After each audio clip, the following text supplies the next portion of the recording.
జై శ్రీరామ్. రామ జన్మభూమిలో శ్రీరామ నామం మారుమోగుతోంది. శ్రీరాముని విగ్రహ ప్రతిష్టాపన ఎంత అంగరంగ వైభవంగా జరిగిందో మనందరికీ తెలిసిందే. ప్రస్తుతం నేను దేవాలయానికంటే రామ మందిరానికి 10-15 అడుగుల దూరంలో ఉన్నాను. ఎంత రద్దీగా ఉందంటే ఎప్పుడెప్పుడు ఆ స్వామిని చూస్తామా, ఆ మూర్తి దర్శనం మాకు ఎప్పుడు జరుగుతుందా అని చెప్పి భక్తులందరూ కూడా ఆతృతగా వేచి చూస్తున్నారు. ఇక్కడ కుతూహలంగా లోపలికి వెళుతున్నారు. కానీ ఇక్కడ చాలా చాలా రద్దీగా ఉంది. అందరూ ఒకేసారి రావడం, తోపులాట జరుగుతోంది. కంట్రోల్ చేయడం అనేది ఇక్కడ పోలీసుల వశం కావట్లేదనే చెప్పాలి. ఒక్కసారి చూడొచ్చు, స్టార్టింగ్ నుంచి ఇక్కడ 2 మార్గాలు ఉన్నాయి. హనుమాన్ గారికి ఇక్కడ ఉన్నటువంటి సెంటిమెంట్ ఏంటంటే, రామ మందిరం అంటే శ్రీరాముడిని దర్శించుకునే ముందు రామబంటు హనుమాన్ని దర్శించుకోవాలి ఖచ్చితంగా. వారి దర్శనం తర్వాతే, వారి అనుమతి తర్వాతే రాముడి దగ్గరికి వెళ్ళాలనే ఒక భావన ఉంటుంది. ఆ నియమం ప్రకారంగా ముందు హనుమాన్ గారికి దగ్గర ఆంజనేయ స్వామి వారి దర్శనానికి అక్కడే చూడొచ్చు. దగ్గర దగ్గర 2 కిలోమీటర్ల మేర క్యూ లైన్ ఉంది. ఇక అక్కడి నుంచి దర్శనం చేసుకున్న వారు అక్కడి నుంచి రావడానికి రామ మందిరంకి, ఆంజనేయ స్వామి టెంపుల్ అంటే హనుమాన్ గర్హి నుంచి రామ మందిరానికి దగ్గర దగ్గర 800 మీటర్ల వరకు ఉంటుంది. ఆ దారిలో అక్కడి నుంచి కూడా పూర్తిగా కిక్కిరిసిపోయింది రోడ్ అంతా కూడా. భక్తజనం ఎలా ఉన్నారంటే ఇసుక వేస్తే రాలనంత మంది కనిపిస్తున్నారు. నా వెనకాలగా కనిపిస్తున్నదే ఆలయం. ఆ లోపలికి ఇక్కడి నుంచి చూడండి, వీళ్ళేం విడతల వారీగా వదులుతున్న పరిస్థితి. ఒక్కసారి అక్కడ చూడొచ్చు, బలగాలు ఎంతవరకు వాళ్ళని అంటే అడ్డుకుంటున్నారంటే ఒకేసారి రావడం వల్ల తోపులాటలు జరుగుతుంది. చాలా వరకు ఇక్కడ తొక్కిసలాట కూడా జరిగిందని చెప్తున్నారు. ఇలాంటివన్నీ కలగకుండా ఉండేందుకే జాగ్రత్తలు తీసుకున్నప్పటికీ ఎంతమంది పోలీసులు ఉన్నా కూడా ఒక్కసారి భక్తజనాన్ని చూడండి, అటువైపు చూస్తే తెలుస్తుంది. విడతల వారీగా వదులుతూ ఉన్నారు. చాలా మంది ఇక్కడ ఏంటంటే మేము చూడాలి స్వామిని అనే ఆతృతతో చాలా మంది తోసుకుంటూ వచ్చేస్తున్నారు. బయట అంటే దర్శనం అయిపోయిన తర్వాత వచ్చిన వాళ్ళు చెప్తుంది ఒకటే మాట, లోపల ప్రశాంతంగానే ఉంది, లోపల ఒక 2 నిమిషాలైనా స్వామివారిని చూడగలుగుతున్నాము. మామూలుగా ఉట్టిగా నుంచుని చూస్తే బానే ఉంటుంది, కానీ ఈ తోపులాట వల్ల చాలా ఇబ్బందిగా ఉంది. బహుత్ బీడే అని చెప్తూ వెళ్తున్నారు అందరూ కూడా వచ్చేవాళ్ళు. నిజంగా అది కాస్త భయం వేస్తుంది వచ్చే వాళ్ళకి. అమ్మో అంత రష్ ఉందా అని చెప్పి. చిన్నపిల్లలు కావచ్చు, పెద్దవాళ్ళు, ఏజ్డ్ వాళ్ళు, మరీ ముఖ్యంగా సీనియర్ సిటిజన్స్ ఎవరైతే ఉన్నారో వాళ్ళు కాస్త ఇబ్బంది పడుతున్న సంగతి అయితే అది వాస్తవమే. కానీ కంట్రోల్ చేస్తూ ఉన్నారు ఎప్పటికక్కడ. ట్రస్ట్ వారి నుంచి కూడా ఒకటే చెప్తున్నారు, మీరు ప్రశాంతంగా రండి, దర్శనం చేసుకోండి, ఎందుకు హడావిడి పడతారని వాళ్ళ నుంచి వస్తున్నప్పటికీ ఇక్కడ చూడొచ్చు విడతల వారీగా వదులుతున్నారు. ఒకసారి అని చూడండి, యూపీ పోలీస్ చాలా చాలా కంట్రోల్ చేస్తున్నారు. అదనంగా కొంత బలగాలు వచ్చినప్పటికీ కంట్రోలింగ్ అనేది కాస్త కష్టంగా మారిందని చెప్పుకోవాలి. అయితే ఇదంతా కూడా రామ జన్మభూమి, ఈ ఆవరణ అంతా కూడా స్వామివారి భూమి. ఇదంతా కూడా ఏదైతే టెంపుల్ మనకి ఒక భాగంలో కనిపిస్తుంది. ఎంత సుందరమైన దివ్యమైన టెంపుల్ ఇది. ముందు అసలు ఆ గుడిని చూడడానికే మనసంతా నిండిపోతుంది. ఆ తర్వాత ఇక భక్తజనులు అయితే ఎప్పుడెప్పుడు రాముడిని చూద్దామా అని వెళ్తున్నారు. ఇక ఒక పెద్ద ఆయన చూడొచ్చు, అలిసిపోయి వెళ్తూ ఉన్నారు.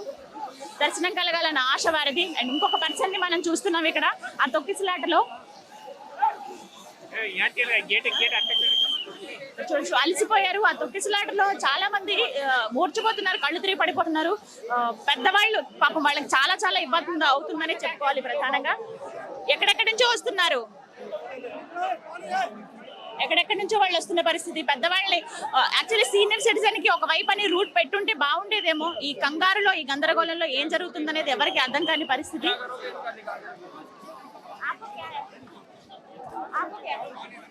ఎంత ఇబ్బంది పడుతున్నారో. అయ్యో ఎస్, ఇక్కడ పెద్ద ఆయన్ని చూస్తున్నాము. ఈ తొక్కిసలాట్లో పాపం ఆయనకి కాస్త ఊపిరి అందని పరిస్థితి ఏర్పడింది. సెక్యూరిటీ ఎవరైతే ఉన్నారో వాళ్ళు పోలీసులు దగ్గరుండి మరి తీసుకెళ్లి పక్కన కూర్చోబెడుతున్నారు. జాగ్రత్తలు తీసుకుంటున్నారు. అంటే సేఫ్ గా చూద్దామనే భావన ఉన్నప్పటికీ ఇక్కడ పరిస్థితులు అయితే అనుకూలంగా లేవు. కానీ భక్తులు కూడా కొంచెం సంయమనం పాటిస్తే బాగుంటుందనే భావన వీళ్ళ నుంచి వినిపిస్తుంది. ఇంత రష్ ఒకేసారి పెరిగిపోవడం కానీ సార్ అందరు ఇలా మీద పడిపోవడం చాలా మందికి ఇబ్బంది. ఒకటే మాట అంటున్నారు, చిన్నపిల్లల్ని తీసుకొచ్చిన వాళ్ళు కావచ్చు, లేకపోతే ఏజ్డ్ వాళ్ళు ఎవరైనా వస్తే మీరు దయచేసి కాసేపు ఆగి లోపలికి రండి అని. ఇంత దారుణమైన పరిస్థితి ఉంది ఇక్కడ. కానీ అంతా రాముల వారి మీద భారం వేసి అందరూ వస్తున్న పరిస్థితి మనం చూస్తున్నాము. రామచంద్ర నీ మీదే భారం నాయన అని చెప్పి ఎంత జనం అంటే మేబీ ఇక్కడ ఒకటే కనిపిస్తుంది, క్యూ లైన్స్ కానీ లేకపోతే జస్ట్ రోప్స్ తో కానీ ఒక క్యూ లాగా ఏర్పాటు చేసుంటే కాస్త పంపించడానికి వీలుగా ఉంటుందని. ఏదేమైనా కానీ ఇది మా చేతుల్లో లేదు. మేము చాలా వరకు కంట్రోల్ చేసే ప్రయత్నం చేస్తున్నాము. కానీ ఇక్కడ చాలా ఇబ్బందిగా ఉందని చెప్పి పోలీసులు చెప్తున్నమాట. ఎవరికి వారే చాలా మంది ఉన్నారు. దగ్గర దగ్గర ఇక్కడ యూపీ, ప్రధానంగా అయోధ్య వాసులు, ఉత్తరప్రదేశ్ వాసులు, అలాగే రాజస్థాన్, గుజరాత్, మహారాష్ట్ర, మధ్యప్రదేశ్ వాళ్ళు ఇవాళ రోజున చాలా మంది ఉన్నారని చెప్పుకోవాలి. ఇది మా కల్లా మెయిన్ స్వామివారిని చూడాలనుకున్నాం. 500 సంవత్సరాల తర్వాత నిరీక్షణ మందిరం ఏర్పాటు చేశారని ఒక మాట వినపడుతుంది. అది వాస్తవమే అయినప్పటికీ కానీ రద్దీ చూడండి.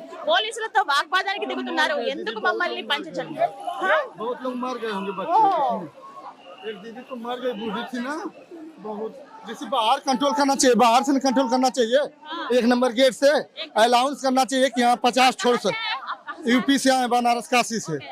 रास्ता हाँ रामपथ से आए। हाँ हाँ, बाई ट्रेन आए, बाई बस आए परसों। और ये बताइए दीदी, अंदर एक दीदी मर गई, बूढ़ी थी, उधर मर गई, खत्म। इसमें लोग मर गए, हम लोग जवान लोग थोड़ा बच गए। बच्चे के भालू तो इन लोगों को बाहर एक नंबर गेट पे कंट्रोल करना चाहिए कि 100 को छोड़ो, यहाँ से लोकेशन लीजिए, अनाउंसमेंट करते रहिए कि यहाँ भीड़ चाहिए, आदमी की जरूरत है, नहीं है, ये सब बातें बताना चाहिए ना। मर रहे हैं लोग दीदी, हालत खराब है।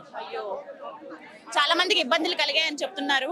ప్రధానంగా ఏంటంటే రోడ్ నెంబర్ 1 అంటే ఇక్కడ రూట్ 1 అని చెప్పి నెంబర్స్ అనేది ఇవ్వడం జరిగింది. ఆ నెంబర్స్ ఏవైతే ఉన్నాయో అక్కడ చాలా చాలా ఫస్ట్ కంట్రోలింగ్ అక్కడ చేసి ఉంటే ఇక్కడ ఇంత రష్ ఉండేది కాదు, నెమ్మదిగా వచ్చేవాళ్ళు. కానీ ఇంత రద్దీ ఉండడం అనేది ఎవరు ఎక్స్పెక్ట్ చేయలేదు. చాలా మందికి ఊపిరాడని స్థితిలో ఉండిపోయారని చెప్తున్నారు. ఇగో వీళ్ళంతా కూడా ఫ్యామిలీస్ గా వచ్చేవాళ్ళు, వాళ్ళు కలిసి కట్టుకుంటే కొంతమంది తప్పిపోయారని చెప్పి కూడా ఒక బాధ. వాళ్ళందరినీ పోలీసులు పక్కకు తీసుకువెళ్ళి వాళ్ళ గురించి ఇన్ఫర్మేషన్ అవి గ్యాదర్ చేస్తూ ఉన్నారు.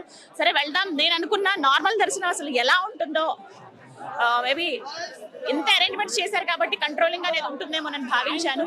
బట్ ఈ అంటే ఆ ఆతృత, స్వామివారిని చూడాలన్న కుతూహలంతో ఎవరు ఆగే పరిస్థితుల్లో లేరండి. చాలా దారుణంగా ఉంది. ఇక్కడ తోసుకుంటూ వెళ్ళిపోతున్నారు.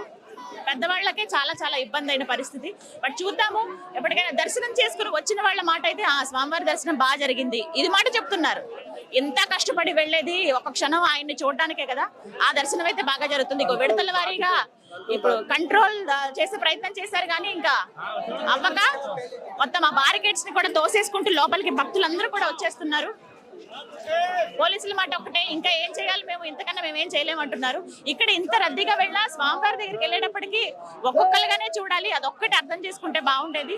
సంయమనం ఎవరూ పాటించడం లేదు. ఇది ప్రస్తుతం రామ మందిరం దగ్గర ఉన్న పరిస్థితి.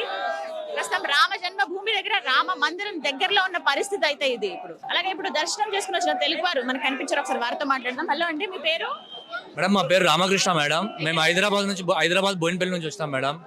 ఇద్దరం 2 వీలర్ మీద వచ్చాం మేడం. రాముడి మీద ప్రేమతోని మోడీ, నరేంద్ర మోడీ, యోగిని చూడడానికి. ఎప్పుడు స్టార్ట్ అయ్యారు? మేము 17 రోజున స్టార్ట్ అయినాం మేడం. జనవరి 17 రోజు స్టార్ట్ అయినాము.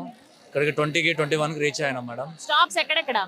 మధ్యలో ఒక 2-3 గుళ్ళు ఉన్నాయి మేడం. ఆ గుళ్ళు దర్శనం చేసుకుని వచ్చాం మేడం. ఇంతకీ రాముల వారి దర్శనం ఎలా జరిగింది? చాలా బాగా జరిగింది మేడం. కన్నుల పండుగ ఉంది మాకు. చాలా అంటే చాలా ఈ జన్మదినమైనట్టు అనిపిస్తుంది మేడం. చాలా హ్యాపీగా ఫీల్ అవుతున్నాం.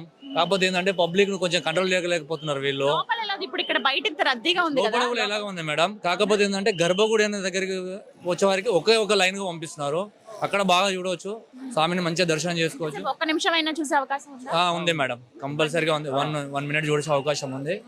చాలా బాగా అనిపించింది. ఏమనిపించింది స్వామివారిని చూసినప్పుడు? ఎన్నో కోరగాలనుకుంటున్నాం కానీ ఆయన రూపం చూడంగానే ఏదే గుర్తుకు రాలేదు మేడం. అన్ని మర్చిపోయాం. స్వామివారి రూపం ఒకటే చూడాలి అనిపించింది మేడం. చాలా హ్యాపీగా ఉన్నారు మేడం. వచ్చేది మొత్తం కష్టం అంతా పోయింది. అక్కడ నుంచి ఇక్కడ దాకా వచ్చిన చూడగా కష్టం మొత్తం వెళ్ళిపోయింది. బైక్ మీద ఇంత ప్రయాణం చేసిన అలసట పోయింది. అంతా హ్యాపీ. మేమిద్దరం అండి బోయినపల్లి డైరీ ఫార్మ్ రోడ్ నుంచి. ఇక్కడ నుంచి కాశీకి వెళ్ళి కాశీలో దర్శనం చేసుకొని తర్వాత రిటర్న్ మేడం. చాలా బాగా జరిగింది మేడం. 3 డేస్ వెయిట్ చేస్తాం మేడం. వచ్చే వాళ్ళకి ఏం చెప్తారు? చాలా మంది ఇప్పుడు వద్దాము స్వామివారిని చూద్దాం అనుకుంటున్నారు. ఇప్పుడైతే రావద్దనే చెప్తాం మేడం. కొంచెం ఫ్రీగా అయిన తర్వాత రావాలి. చాలా ఇబ్బంది పడతారు ఇప్పుడు వస్తే. ఇక్కడ హోటల్స్ కూడా అది కానీ ఈ దర్శనం చూస్తున్నారు కదా మేడం. ఈ రష్ లో కష్టం. ఫ్యామిలీస్ తో వస్తే మాత్రం చాలా ఇబ్బంది పడాల్సి వస్తుంది మేడం. అదో మేము బ్యాచులర్ కాబట్టి నడిచిపోతుంది. అదే చెప్తున్నాం మేడం. కొద్దిగా చాలా కష్టం మేడం. కొంచెం టైం తీసుకొని వస్తే బాగుంటుంది మేడం. వాతావరణం బాగాలేదు అసలు. మరీ ముఖ్యం, చాలా చల్లగా ఉంది. 7 degrees అంటే మాటల మనం అసలు తట్టుకోలేము. ఎందుకంటే మనం ఉన్న పరిస్థితులు వేరు. అక్కడికి ఇక్కడ 4 degrees ఉంది మేడం. లక్నో నుంచి వచ్చాను నేను. యాక్చువల్ హైదరాబాదే, లక్నో జాబ్ పని మీద వచ్చాను అనమాట. ఎర్లీ మార్నింగ్ 6కే స్టార్ట్ అయ్యి వచ్చా. ఫస్ట్ దర్శనం పర్లేదు జరిగింది. మళ్ళీ సెకండ్ దర్శనం కోసం వెళ్తున్నా. లక్కీగా మీరు కనిపించారు. మీరు మామూలు అదృష్టవంతులు కాదండి. ఫస్ట్ ఎప్పుడు ఎన్ని గంటలకు చేసుకున్నారు? ఫస్ట్ దర్శనం ఇప్పుడు ఒక 1 అవర్ క్రితం జరిగింది. అది మళ్ళీ వెళ్ళాలనిపిస్తే మళ్ళీ వెళ్తున్నా. లక్కీగా జాగ్రత్త అండి. ఛానల్ తగిలింది, అందుకే వచ్చా. Thank you madam. జై శ్రీరామ్. జై శ్రీరామ్. జై శ్రీరామ్. జై శ్రీరామ్. జై శ్రీరామ్. సో విన్నారు కదా, బైక్ పైన వచ్చేవాళ్ళు, కొంతమంది సైకిల్ యాత్ర చేసేవాళ్ళు, పాదయాత్ర చేసేవాళ్ళు, ఇలా చాలా మంది ఆ రాముల వారిని చూద్దామని వస్తున్నారు.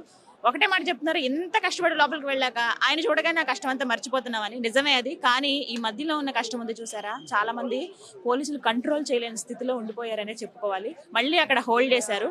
ఎంతమంది అండి, లక్షల మంది వచ్చేస్తున్నారు ఇక్కడికి. ఇప్పుడు మళ్ళీ ఒక దగ్గర ఆపడం జరిగింది. మళ్ళీ వెళ్ళి విడిచిపెట్టాలంటే లోపల ఉన్న వాళ్ళంతా కూడా మళ్ళీ వాళ్ళు కూడా అక్కడ దాకా వెళ్ళిపోవాలి, మందిరం లోపల దాకా, గర్భగుడి దాకా.